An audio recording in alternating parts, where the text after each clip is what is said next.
set, hut, hut. As the hills of West Virginia resound with the sound of Golden Blue football. Almost heaven, West Virginia. Now let's bring on the Mountaineers. Goes around about the 50 to 10 to 5. A touchdown with Virginia. He did it. He did it. Patrick White. Touchdown, Tay Von Austin. The Don Nehlen's Mountaineers enjoy walking in where angels feared to tread. I think you think that these guys are going to fall over dead for you. Well, I got news for you. They're going to punch you right in the mouth.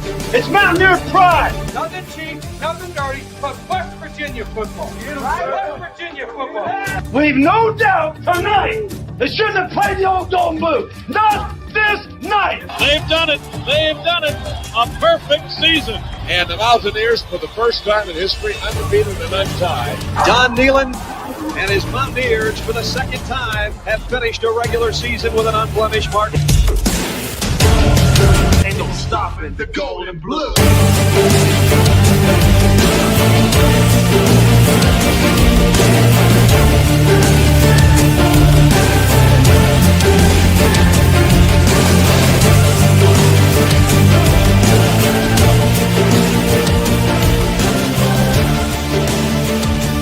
It is a great night to be a Mountaineer wherever you may be.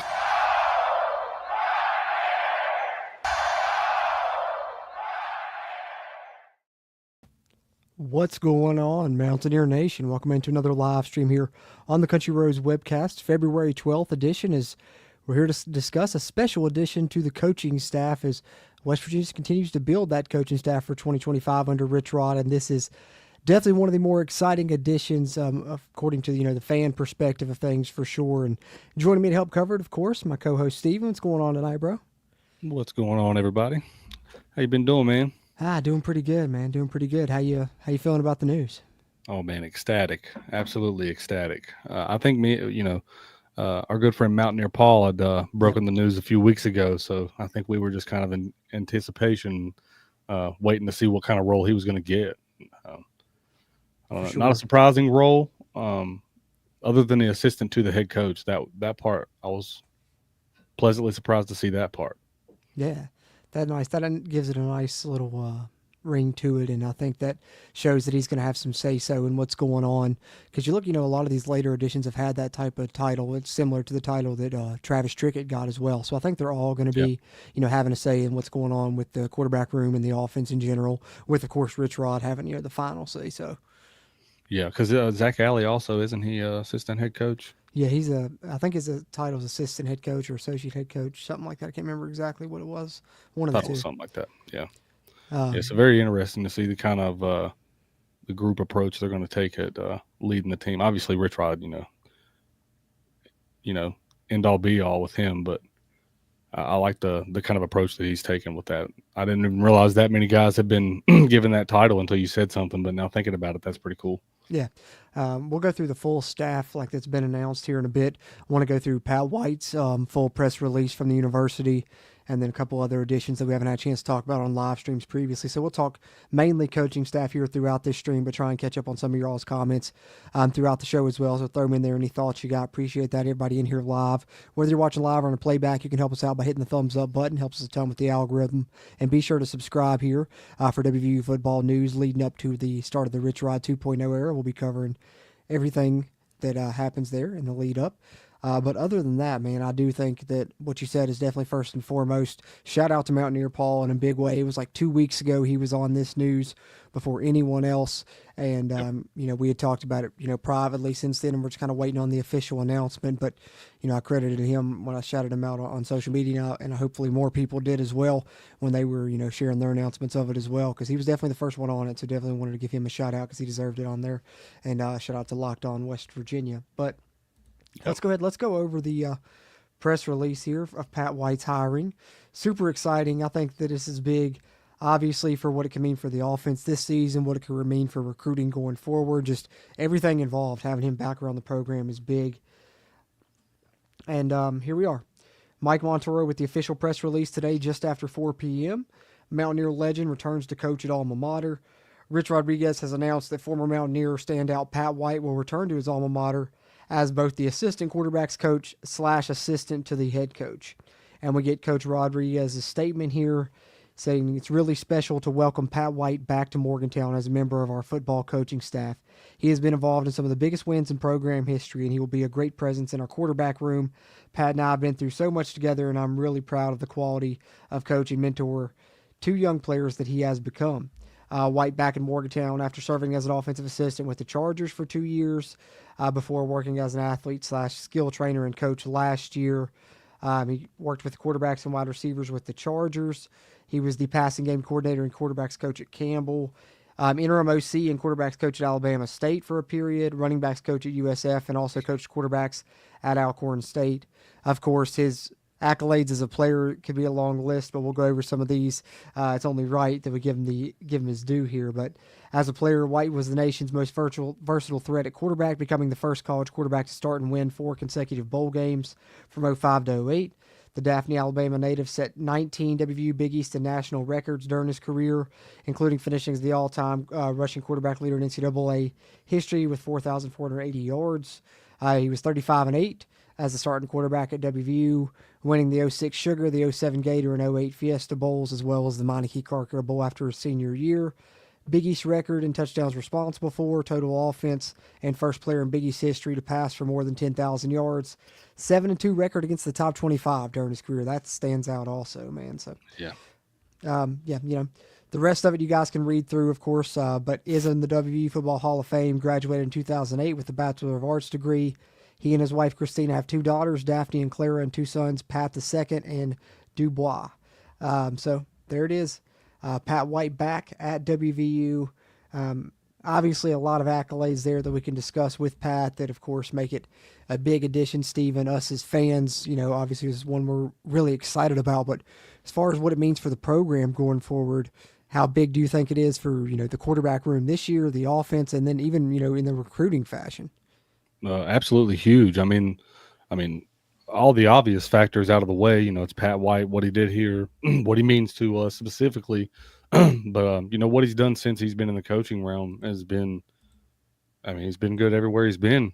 From what I've studied, I can't remember which one it was that was his first job, but I remember when he first took his first coaching job in college, and then it might have been Alcorn State. Was it Alcorn State? I think it was. If I'm not mistaken. It was that one, and then went to USF. But when he made the jump from college to the pros, and when he went out to Los Angeles to work with the Chargers, that's when I was like, well, man, he must be, really respected by those GMs, or else he wouldn't even be able to be in that position. And then, I watched the Chargers a little bit while he was out there, did really well with them.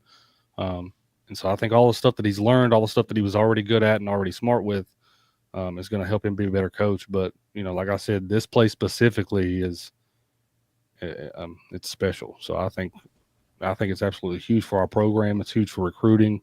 It's huge for, showing that the players still want – I don't know. I think that's been kind of a thing that's going around, as a lot of people say that, a lot of our some of our older players don't want to come back and come back to West Virginia. And I think that kind of negates that a little bit. Yeah. Agreed, because you're seeing a bunch of them come back around, a whole bunch, back in the fold now that Rich Rod's back, and I think that's what just makes me much more excited about this. I'd be excited for Pat White coming back to WVU, no matter what it was or what staff it was under. But the fact that it's under Rich Rod's staff, the coach he played under, just makes me feel like he can really help this offense a ton, help these quarterbacks a ton to know what to look for in Rich Rod's scheme, how to have success here at WVU. I mean, you can go on down the list. So I think it's huge, and I just feel so happy for Pat White as well, because, it was right after Coach Rod was being hired and it was being announced, you saw him on Pac-Man Jones' show talking about how much he'd love to come back. And then the staff gets announced, and, there had been multiple comments in the live chat talking about, man, this staff's great, but if only we'd have Pat White, then it'd be like a perfect coaching staff. And, I would say, I hated it too, because I figured like maybe in the future it could happen though. And then here it is, lo and behold, it does still happen for this first ever Rich Rod staff. So I think it's awesome for him and awesome for us as a fan base as well.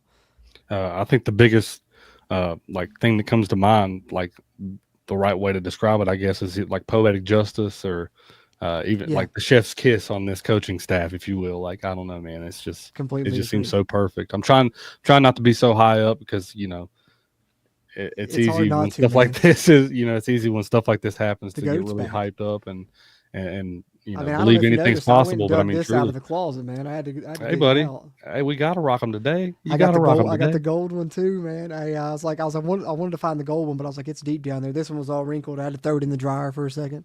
Oh man. Yeah, it's probably been a while since that one's been dug out of the closet. Yeah, it's I been try a to wear while, this man. one at least once a year. I don't know. I try to, you know, with going to all the games, you kind of, as hard as it is to believe, you kind of run out of attire after a while. You can't really decide what to wear unless know it's, that's right. you know, one of those promotion games with the striped stadium and stuff of that nature. But, you know, at least once for basketball, I try to rock the Jerry West once a year, and then once for football, I try to rock this to a game. It's only right. That's only right. You got I to pay respect respects, that. man. Two They are the two goats. legends. Yep, the goats. And the GOAT is back at WVU, guys. Huge news. Super excited. Know all of you all are as well. Throw any thoughts, questions you got in the chat. We'll catch up on those some comments here in a bit. But I do want to address something that I've seen people kind of complain about with this hire. And I think when a lot of people heard about Pat White coming back, they were expecting, oh man, maybe he's going to get the OC title or he's going to be the actual QB's coach. So when they saw assistant quarterbacks Including me. coach, people were like wondering, oh wow, Pat White's really going to work for and take orders from Brett Rodriguez, and that's how people are kind of looking at it. But I don't think you should look at it that way. Like we talked about a little bit earlier, and we kind of touched on this. It's going to be more of a collaborative effort. You know, there's a lot of different titles on this staff because they decided to build this staff more of like a professional model, and they have a ton of different people on it. And now where you don't have limit, the only thing that's limited is you having your 10 that can go out on the road recruiting. You can have as many coaches as you want. That was implemented last year. So a lot of these guys are going to have, you know, different roles. You've seen Travis Trickett be added to the staff and don't even have a specific position group that he's really tied to. So I think that Rich Rod really, for the offensive side, went out and got guys that he knew could coach and could know his offense and guys that he trusted, and they're going to kind of have a collaborative effort for this. So although Brett Rodriguez, you know, kind of has the quarterback's coach title and Pat White has the assistant quarterback's coach title, don't read too much into that. It would be what I would say. Yeah, I would think if anything, Rhett's going to take any advice that Pat's going to have to offer with all the experience that he has, you know, has had between college and the pros. You know, you learn a lot being around those programs in the NFL, and especially if you're modeling your coaching staff around an NFL model, you know, having that knowledge, it can only be a positive. Yeah, could pay dividends.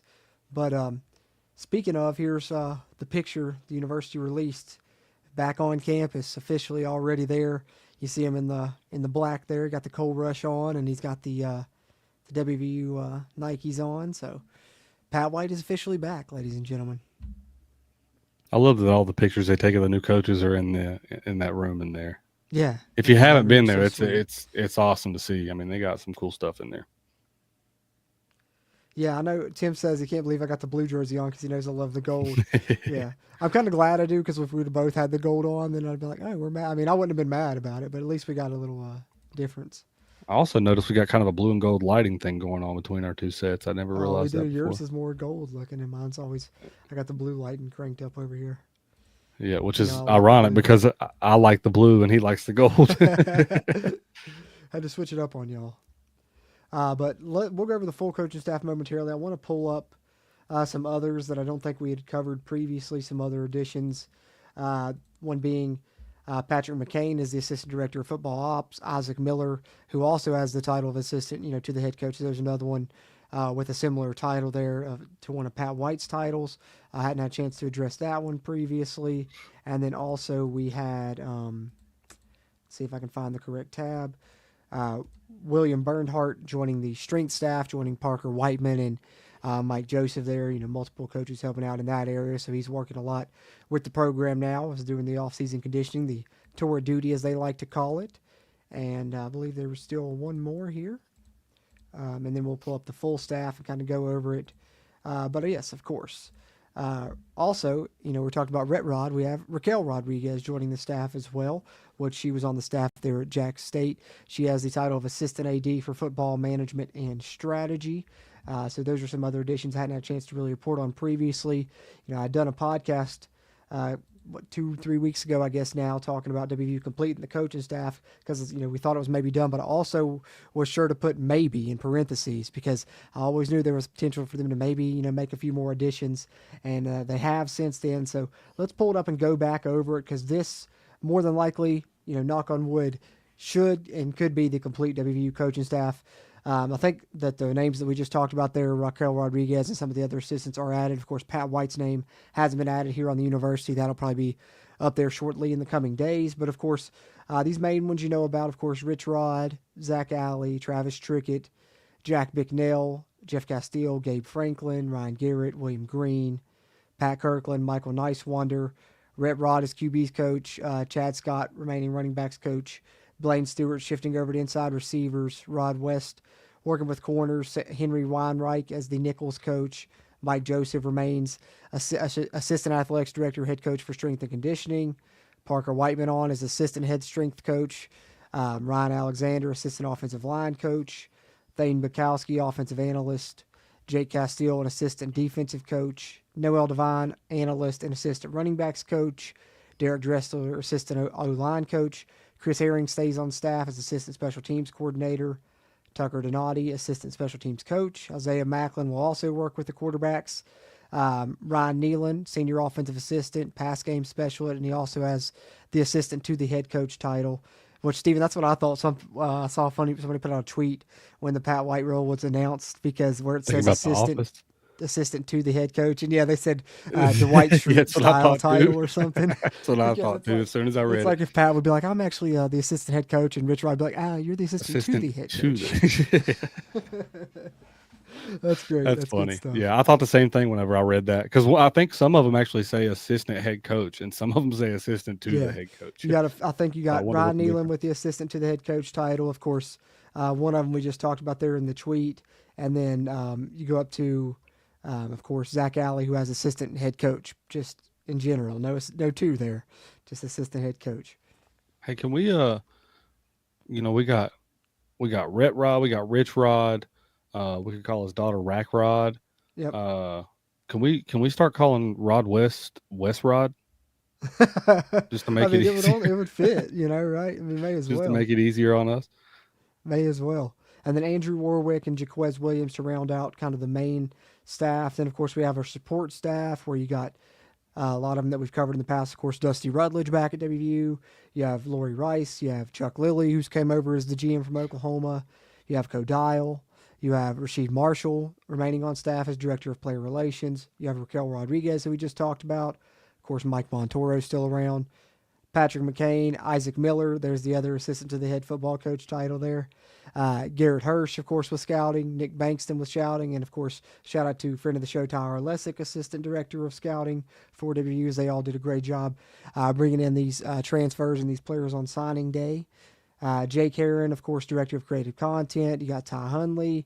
I won't go through all of them, but, guys know we've reported on a lot of these. William Bernhardt, who we just talked about. Raekwon Horton's also working with strength and conditioning. You have Vince Ipolati also there. Vincent Blankenship remains on staff. So if you guys want to look through the full of it, you can. Dan Nealon's still around, but wanted to hit on the main ones there, of course, now. And Pat White will soon be added to this full staff, this expansive coaching staff WVU has established here now that we've added several names, but the main one today is, of course, Pat White, the GOAT, coming home to WVU. But in general, Stephen, now that we kind of seem to have the full picture of Rich Rod's coaching staff for his second run here at WVU, how are you feeling, man? Because to me, I think this is a home run staff. I also think it's a home run staff, but the way I'm feeling is, I guess the best way to put it is extremely nostalgic. Between, obviously all of the hires between like Noah Devine, Pat White, Rich Rod himself. I don't know. It's just really cool to see a lot of the additions that he's brought back with him. You know what I mean? Like, I don't know. You've got a lot of former players, a lot of family members of Rich Rod, a lot of family members of the Needham family. The two best coaches that have ever coached here. We've got, family members of each, still real well representing this coaching staff. So I think that's one cool thing to see about it. But I don't know, really proud to have this coaching staff. And that's not something that we've been able to say for the better part of the last decade and a half. So I don't Indeed. know, just really cool, really cool. Yeah, I think looking at both past staffs, there were some, good coaches on both those staffs. I don't want to take away from that and say there wasn't, but I think just as far as like top to bottom, this really is one that is one of the better ones I've seen in quite a long time. I think at WVU, and hats off to Rich Rod, everyone involved, Ren Baker in assembling this staff, and just can't be happy enough, of course, about Pat White coming back home. But speaking of, grading staffs and grading hires, CBS decided to grade the coaching hires from this offseason. I don't know if you guys saw this, but I didn't. He better have gotten an A. They graded every hire, Steven, throughout the offseason. And wouldn't you know, the number one highest graded hire of the offseason, Rich Rodriguez with an A+. My boy. And CBS states, you can go home again. One of the grandfathers of the zone read spread returns to his alma mater, where he coached from 01 to 07. He'll bring a sense of nostalgia and possibility to a program that's dying for a sniff of the old days. Rodriguez at 61 is literally embodiment of those old days. And like I say, it's the highest grade of all these, even outgrading, Bill Belichick, who got the A-. And you can go on down the list. Scott Frost in the Big 12 gets the B+. On down the list here, Dan Mullen with Dan a Mullen B. more than I thought he'd be. Yeah, I thought he would be at least an A, but gets the B there at UNLV. I wanted to see Charles Huff with the B at Southern Miss. Where is old Tony Gibson with the C+ at Marshall? C+. Let's see where that's at. I even with the comments that he's made recently, I disagree with the C+. Yeah, I gotta say, I think it's more of a B- B type of hire for Marshall. I was gonna say maybe I'd give it like a B-, but with the comments, I might have to agree and go C+ now. Yeah, probably. But shout out to CBS giving us some love there with the A+ grade for the hire. But speaking of, I think we saw channel member Tim Green ask us a question about that. Do you think we'll play Marshall in the next 10 years due to Gibby being their new head coach? Not if we can help it. If the state governor, it doesn't benefit us. So if the state governor comes down and once again says that we have to, like they did before, then that would be the reason that we play them. But otherwise, and if it's up to our athletic directors, I don't believe that's going to be the happening. only way that we would do it is if they would do something like we're doing with Ohio, where we play there once and they play here, in Morgantown 2 times. But Marshall is, which they've done before. They won't agree to it anymore, though. They want the home and home. Which, I mean, I guess I don't know. I do see where Marshall feels like they have deserved more than that. But if you're WVU, I mean, it really, it's the same reason that we don't play them in basketball anymore. We still played them in basketball every single year for a number of years, and Huggins was finally like, well, why are we doing this? Because if we lose the game, it's detrimental to us. And in basketball, and has a bad effect. Beat us a couple times. Yeah. Well, they had good players in basketball too. Marshall did, but like the thing about it is, if Marshall beats us, it's detrimental to us for the rest of the season. Like whether you're in basketball and it hurts your resume, or whether you're in football, I mean, guess now it hurts your resume for the playoff.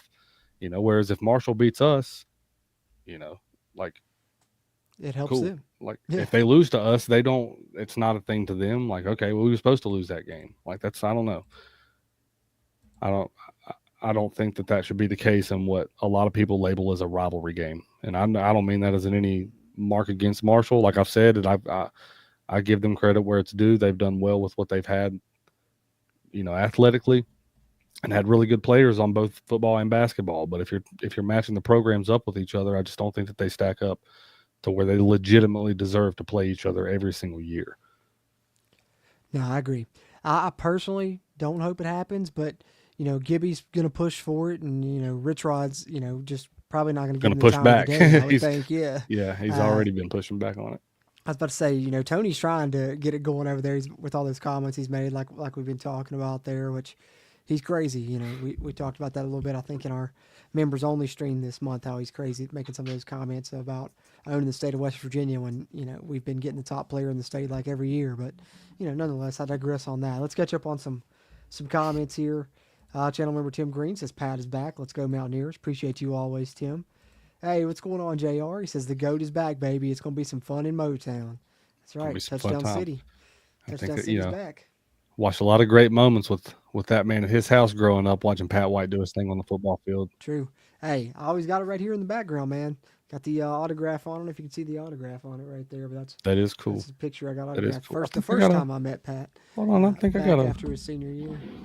I got a pretty cool.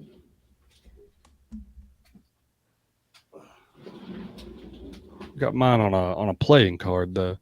We got Pat and got Pat right here, and then Jarrett Brown down here. Oh, that's lit. Got some pretty cool ones on there, man. You got the McAfee card. That's nice. I got Tavon. I got Bob Huggins. Always a legend. Is that a Jerry West? Is that a Jerry? That is. It's not signed. I do have a Jerry West autograph, but it is up here. I was about to say, I knew you had one. I just didn't know if it was on that. Yeah, it's not autographed on the card though. I got Javon Carter on there. All I'm missing, I think, is I need a deuce, man. I need a deuce on. Oh there. yeah, you got to get a dooski. There's a bunch of players that deserve the right to be in this thing. You have to get you another one. Start you another one with some more legends. I'm gonna have to do it, man. That'll be the thing. Frame the legends and try and get the autographs. I've always had a lot of good ideas and the stuff the memorabilia that I collect. I've got a lot of strong ideas that I wish I could get. I think that, obviously already been going back and watching some of the old Rich Rod Day stuff, but now I think tonight's going to be a heavy Pat White highlight night on YouTube binge for me before I go to bed tonight. I've also been thinking the same thing. I'm gonna let y'all decide for me. What do y'all think I should go back and watch? Should I go back and watch the Fiesta Bowl, or should I go back and watch the Meineke Car Care Bowl? Because that's the two that I'll tell you having trouble deciding between. I'll do you one better. I'll start a poll in the chat for you and let them there you pick go. it for you. There you go. It up. I'm indecisive. That'll be sweet. We're gonna do this poll. We haven't done a poll of the night in a few streams anyway, so that'll work out good.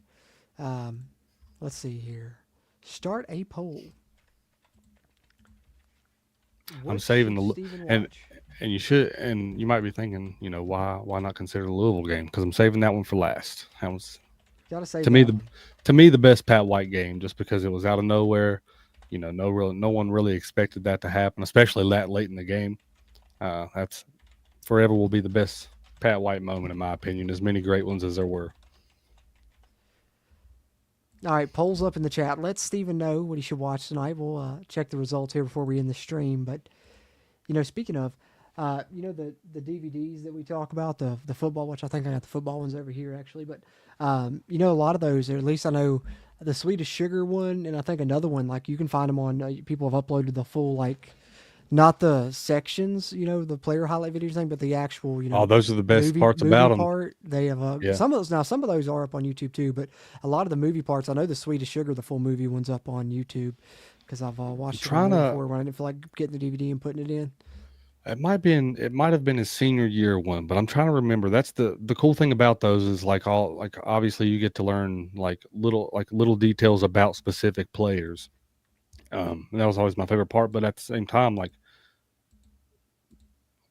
for example, there's so many Pats. Yeah, Pat McAfee.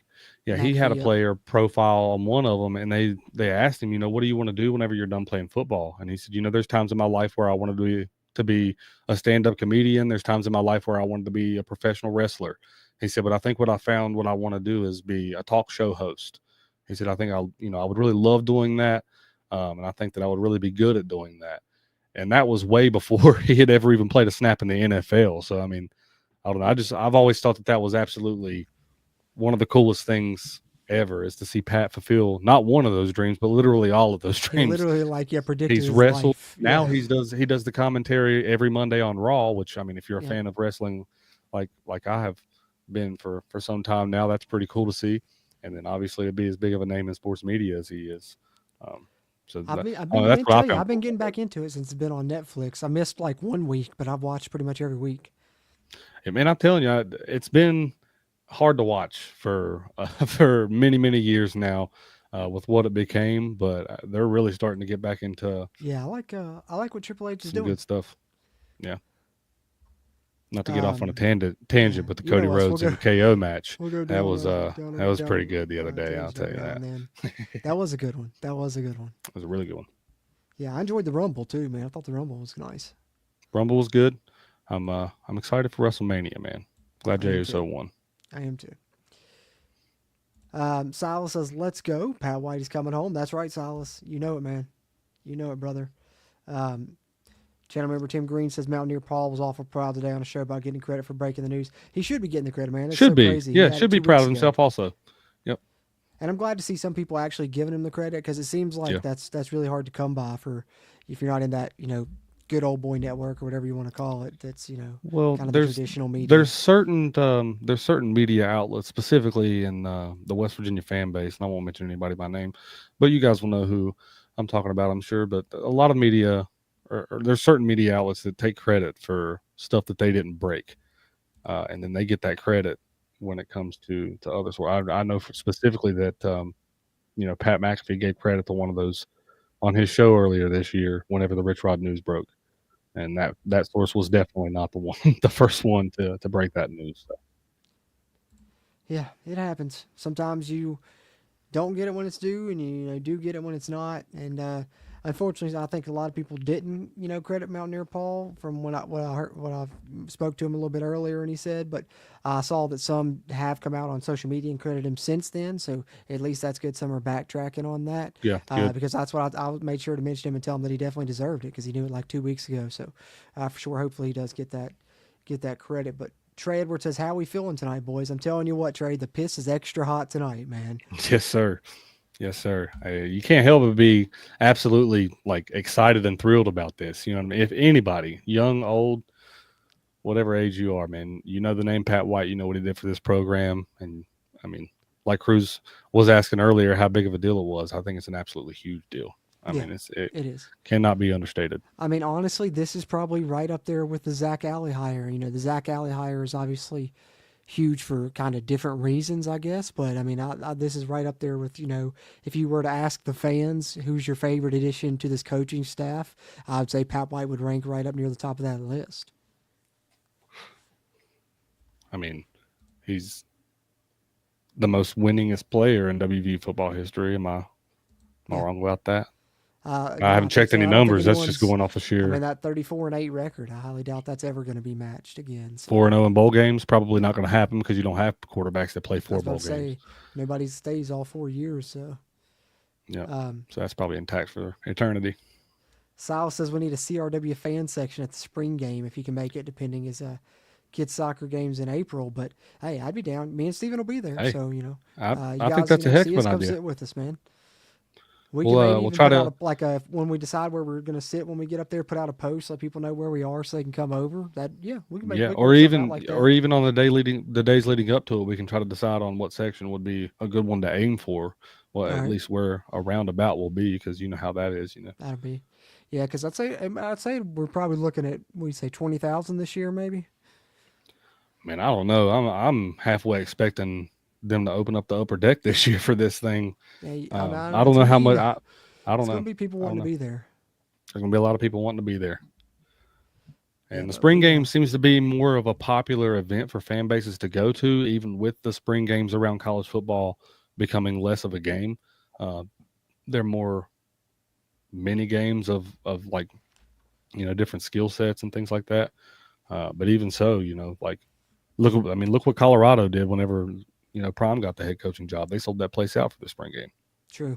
True. That was wild. So I don't know. It'd be cool if we could sell it out, but I don't know if we could do that. Yeah, I don't know if they'll open the full ticket sales for the whole stadium or not. But if they would, I mean, I'm sure we'd get a good at least 40,000 probably with how excited everyone is. But I'm excited to see how many we do get there.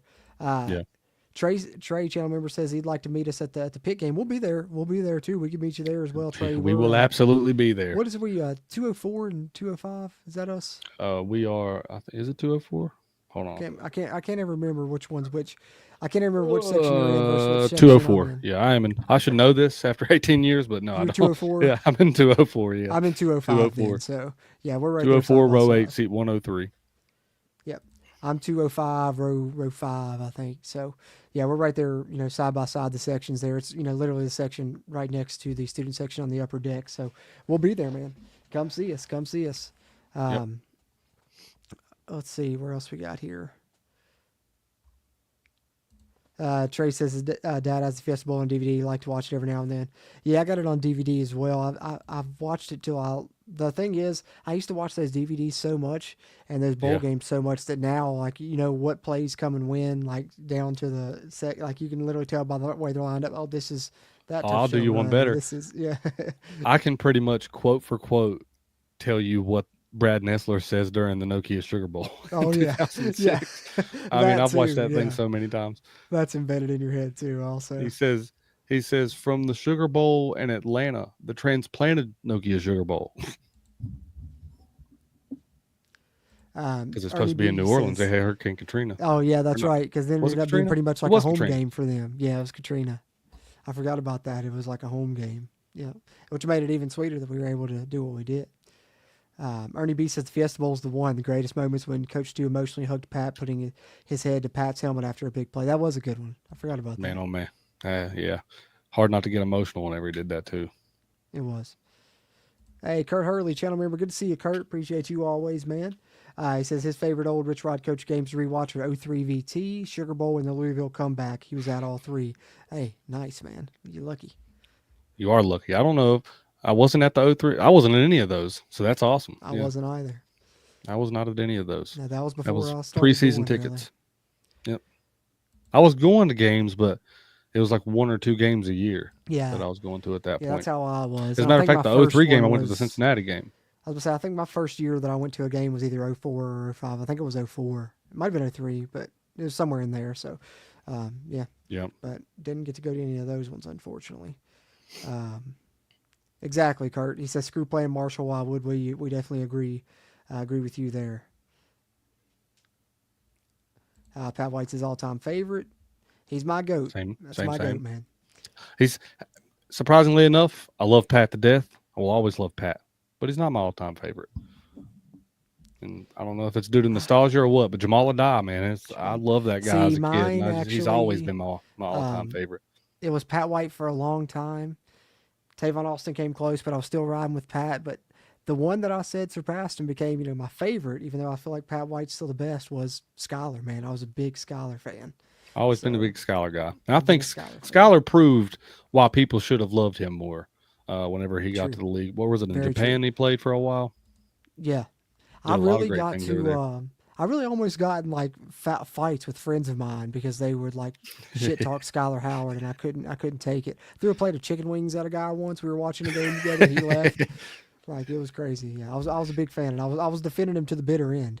I think in hindsight now, people were like, "Okay, maybe you were right, Jordan." And I'm like, I tried to tell y'all in the moment. Nobody. I mean, unfortunately, I say that, but he's one of the only, if not, was he the only quarterback to win 10 wins? In that decade, at least. Yeah. Well, I know. I mean, in the Big 12. In the Big 12. Gino did it, but it was last year in the Big East. Yeah. So I mean, in the Big 12. Yeah. Yeah. It's a fact. Still the only quarterback that got us 10 wins in the Big 12. Will Greer had us pretty close to the title game, but they didn't end up with the 10 wins. So. Yeah, but then they choked it out versus Oklahoma State. Oklahoma State. We'll leave negative conversations for another episode, though. Yeah, we don't want to go down that tangent. That's right. Tim Green says Skyler Howard was one tough SOB. Yes, he was. That guy would take a licking and keep on ticking. He'd be great for this coaching staff. He would. He'd be good. He'd have been awesome in a Rich Rod offense. But appreciate you guys. You guys got any other questions, comments? Trying to touch up on the chat one more time before we wrap up here before long. We did have a couple other little pieces of news I wanted to share. A couple in regards to Wyatt Milam. ESPN came out with their 100 players list. They put Wyatt at number 52, so nearly top 50 in the country, which is admirable enough, but I think still undervalued, which is why I was excited to see that PFF came out with their top 100 players list and actually valued him much higher, as they should, I think, as they put him at number 18. So a top 20 player in the nation. That's more like it. 0 sacks and QB hits allowed, and I think it was 3 straight seasons he never allowed a sack. Playing the left tackle position, ends up ranked the number 18 player in the country according to PFF at season's end. So I'm excited to see where he ends up in the draft, man.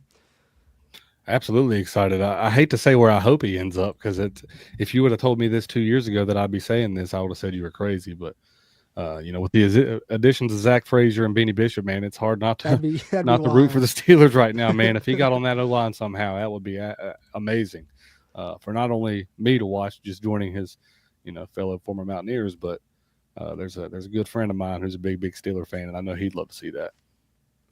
Yeah, that would be crazy. It'd be like the West Virginia Steelers at that point or something. But yeah, you'd almost have to follow them as a secondary team, even if they're not your favorite, just to root for those guys. But I'm hoping that he goes in the first round. I think he should go in the first round for sure. We'll see if he ends up doing that. But Zach should have also went in the first round, didn't? Yep. And now he's proven why he should have. But I was gonna say, without his but hopefully injury, it he ends up definitely different. would have been. I think.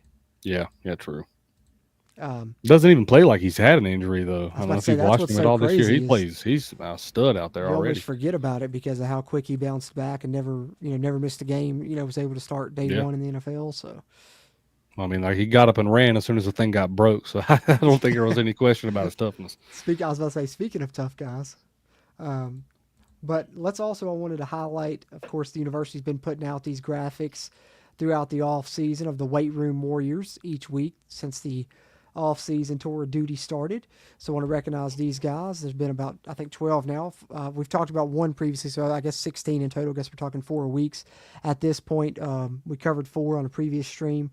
But another one that came out, they had Fred Perry, the new safety coming from Jack State, recognized. Receiver Jarrell Williams, linebacker Ben Cutter, and new offensive lineman Kimo Makanaoli were recognized 1 week. And then we also had a couple other ones here to talk about. We had on this one will be nice to talk about for us, Stephen, a fan of ours here on the show. Nick Cray, an offensive lineman, Curtis Jones at linebacker, Clay Ash at running back, and then one of our favorites, Stephen, wide receiver Dom Collins, who we're thinking is going to have a breakout year this year, coming home with a Weight Room Warrior award. Good thing to be standing out in Coach Rich Rod's eyes at this point, Nate, to get that accolade. That's nice. I was going to say, that's proving yourself to Coach Rod. That's proving yourself to a lot of. I think one of the biggest things that I've seen in a negative light about Dom is that people says that he's undersized.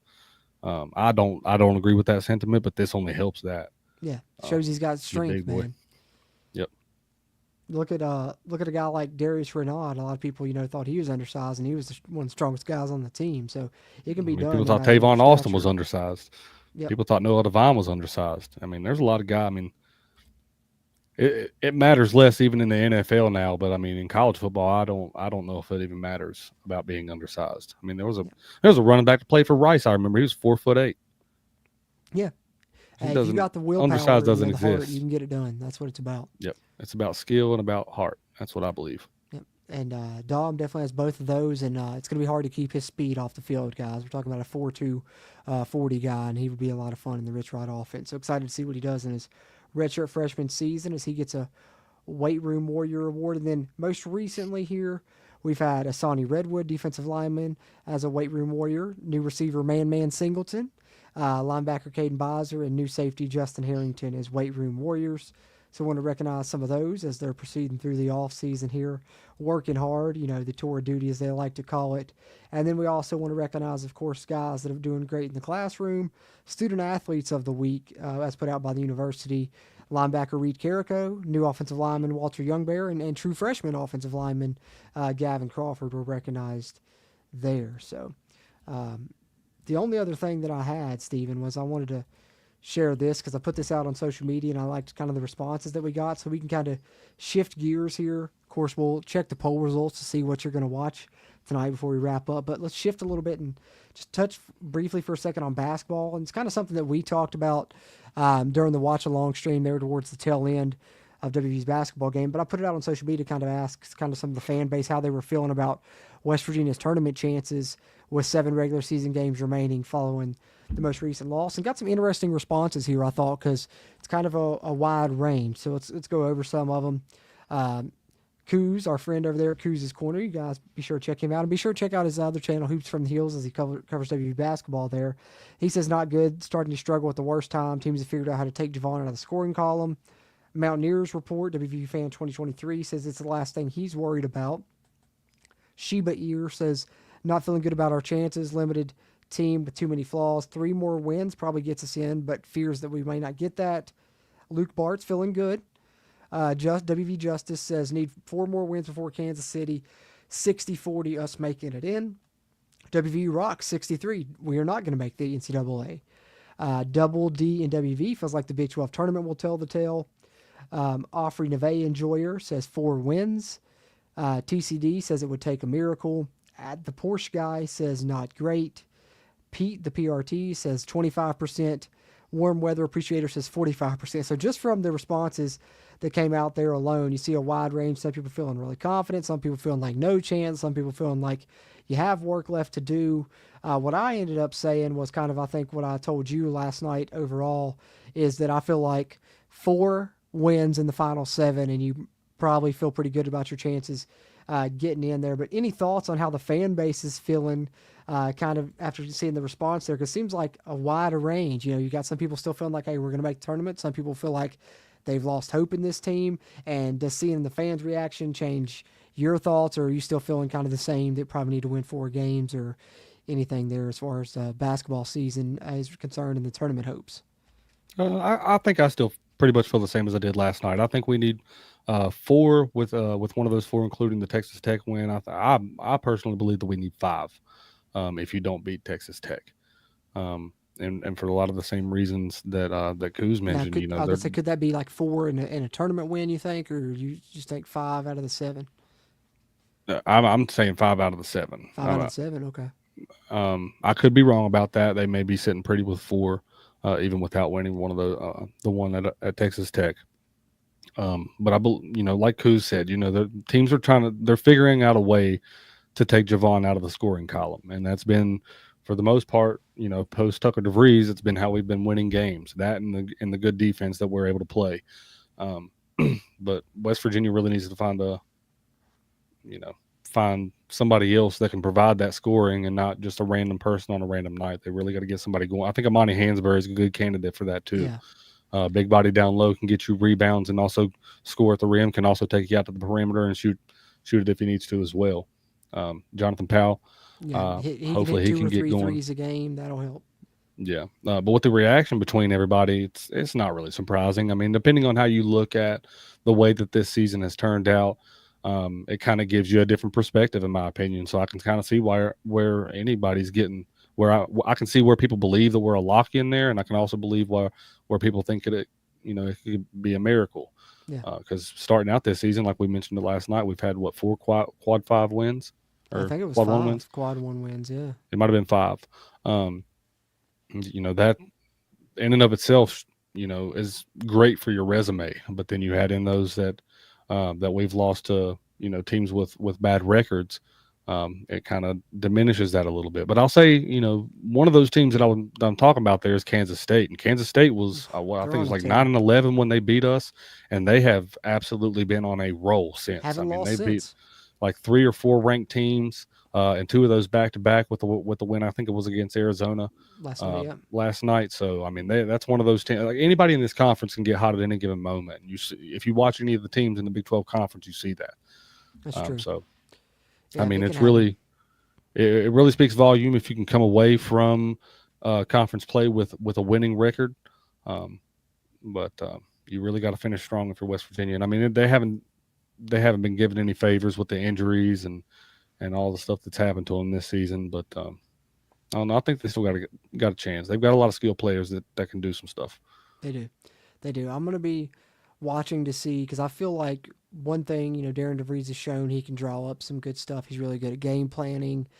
So I think that he's probably going to figure out some type of way to get something going for Javon, because he knows he needs it, especially with how BYU really used that strategy of like face guarding him from end to end of the court, from I haven't seen that of the game, and I haven't seen that in my time watching basketball, and it worked out so good for him. He only got 4 shots up, and I think he only shot 1 field goal in the second half. So I mean, it worked out good for them. But I also like, I'm not taking anything away from the guy too. That was great. That was great off ball defense. Great job keeping him from getting the ball. But on a couple of those, I don't see how you don't call an offense or off ball foul. Well, the officiating, it's a whole nother can of worms. That's a whole different conversation. Kip Kissinger can Kissinger my ass.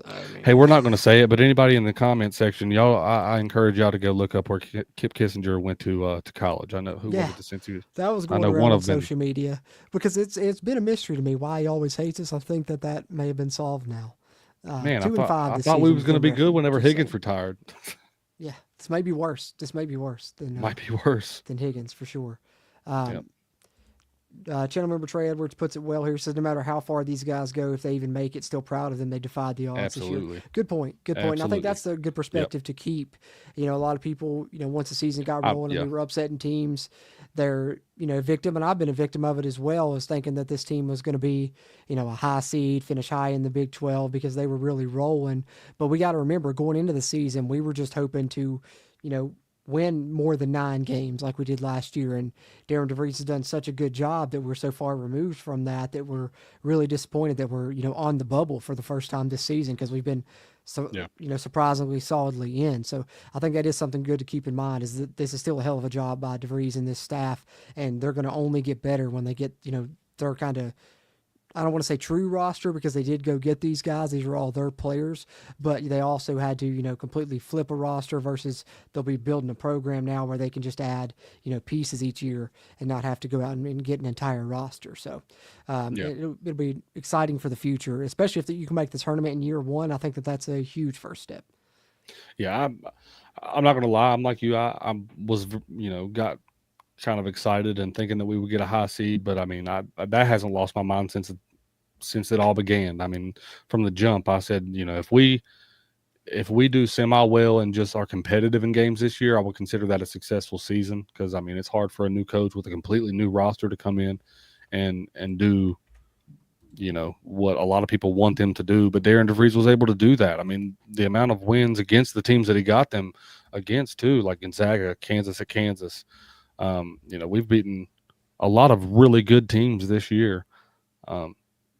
So I don't know. It's hard not to get that excited when you see stuff like that, especially earlier in the season. But every year, I think a lot of people, including myself, are guilty of losing sight of just how tough conference play can really, really be.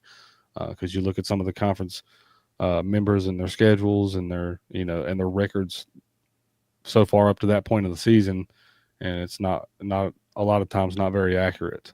And then you see that, you know, like with Kansas State, you know, we thought, well, they're going to be a bottom feeder, and then all of a sudden they find what it was that made people pick them in the preseason to be so high up in the conference, and then now they're rattling off some wins. Arizona was another team that was like that. You know, we beat them earlier in the season, and then they got on a hot tear and beat the brakes off of us whenever they came and played us the second time a few weeks later. They can turn in a hurry. So they can turn in a hurry, man. But yeah, again, I want to say that I can't say enough about this coaching staff and about this team overall, about what they've been able to accomplish this year. Whether they, you know, even if they lose the rest of the games from here on out, I will still echo that sentiment. And I'm really, you know, really proud of Darren DeVries, but most of all proud of Ren Baker for knowing what the hell he's doing up in there with that athletic director position. Thank you, Ren Baker. Can never thank you enough for all the great moves you've done, for sure. Great point to make. And channel member Tim Green says it well here as well. Extremely surprised at how good these men have done this year and loves our new coach. Exactly. And Darren DeVries is the man, and Ren Baker has been making great hires, and Rich Rod's been making great hires, and that's kind of been and extended the theme him of the show. And already extended him. Yeah. And was smart enough to go ahead and pull that trigger as well. Yep. So that's big. And I've also seen that going around, you know, hoping that Darren stays and that somebody's not going to come calling from a better position. Iowa may be looking, and people are worried about that, but I don't think he's going to go anywhere. Darren's a loyal guy. I mean, you look how long he stayed at Drake. Even he's going to stick around, I think. Well, I remember that being one of the main things that Ren was looking for in a basketball coach whenever he was making that hire. That was one of the main things, main bullet points that he said that he wanted to find in a coach, is someone that was loyal and someone that he, you know, trusted, that was going to be around the program and in the program long enough to make significant changes, I guess, the best way to put it. But you know, like you said, he was at Drake for a number of many years, and then before that, Creighton. Who was it? Creighton, yeah, Creighton, and he was there for about 7 or 8 years. So he stayed everywhere he's been. Yeah.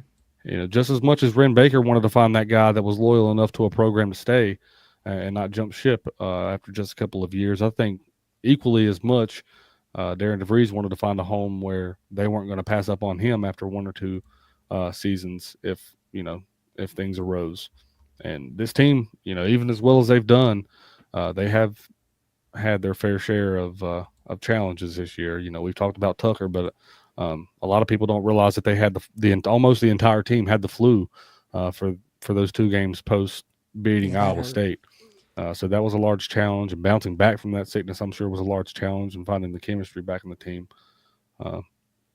The different games that they've been down for, there was 2 back-to-back games. They were down by 20-some points going into halftime, found a way to battle back into those games. They didn't win them, but they continued to battle, and you can't say that about I'm not knocking anybody on that team last year, and I'm not knocking Josh Howard at all, but you can't say that about the team that we had last year. I mean, we get down last year, and it was already over. And this team just brings back that feeling of you never know. You know, I remember always feeling about that in football and basketball. No matter what the score was, West Virginia always had a chance. You know what I mean? And I don't know. It finally feels like Mountaineer basketball again. Yeah, absolutely. Yeah, complete turnaround. Glad to be getting back to that. And I think, we can say that probably in both sports as we know we're getting ready for football to come around in the Rich Rod era. It's going to be kind of a similar story, I think. So, like I said, shout out to Ben Baker. Excited about all of that. But as far as what Steven's going to be watching tonight, we got to check that out. Yeah. Now, let me go here in the poll, and let's see what we got, Steven. It looks like tonight the chat votes for you to watch the Fiesta Bowl, actually. 83% to 16%. It's the Fiesta Bowl is the vote of the chat. Hey, so there you go. I'm not mad at it. I'm not mad at it at all. But love to see Pat throw to Tito all day. Yeah, I'm gonna look up Pat White highlights on YouTube and go at it here in a bit after we finish. Oh, and the runaway beer truck down the sideline. I forgot about that play too. Yeah, can never forget that. Can never forget that call. That's a great call. So yeah, that's what's runaway on the beer agenda truck for us, and hopefully some of you guys are celebrating in your own way. Maybe you're doing the same or whatever. But I think it's all good news, to talk about and recap. Is of course Pat White joining the WVU staff, and we kind of went over a good bit of that coaching staff and shared it on the screen there, and then some off-season updates, including where Wyatt Milam was and some top 100 lists. The weight room warriors of the week thus far as off-season conditioning is going on before the start of spring football later this month, and then of course a little bit of basketball talk there at the tail end. But it's pretty much all I had for this one. Just want to encourage you guys one more time, if you watch live or on a playback, just hit that thumbs up button. It really helps a ton with the YouTube algorithm. If you're a Mountaineer football fan, be sure you're subscribed here. We'll continue to keep you up to date on all the coverage throughout this off season. And if you want to support us extra, you can become a channel member by hitting the join button below. Helps keep this mic recording and that camera rolling, and you get a ton of extra content, including monthly streams for members at the Almost Heaven level. You get behind the scenes looks at us, pre-recording content as well, so get some behind the scenes content there. And of course, extra WVU football bonus content throughout the seasons, player grades, snap counts, depth chart projections, film reviews once the season rolls around. So for as low as a couple dollars a month, I think it's a good deal, and get extra content that way. So if you can support us that way, really appreciate it. But the fast, easy, and free way is just hit the thumbs up button and be sure you're subscribed to the channel. Other than that, you can check me out on my other YouTube channel. I dropped the link there in the chat, JC's Movies, where I do movie reviews and movie news and stuff like that. But it's pretty much all I had. Steven, any final thoughts? Anything you want to plug here at the end? I don't know, man. I'm just happy to have the goat home, man. Ready to see what it's like. I'm really hopeful that for the coaches caravan that Pat decides to come around with Rich Rod and go on some of those stops that they're making, because I'm going to be in Glade Springs for the stop down there, and I can't wait to see what coaches come out there. Yeah, that's a great time to be at that coach's caravan this year for sure. That'll be a lot of fun. So, yeah, no doubt. Good stuff on the horizon. Good things on the horizon for the upcoming season for WVU football. We're hoping the same for WVU basketball. Got another game coming up Saturday. They need wins in these final 7.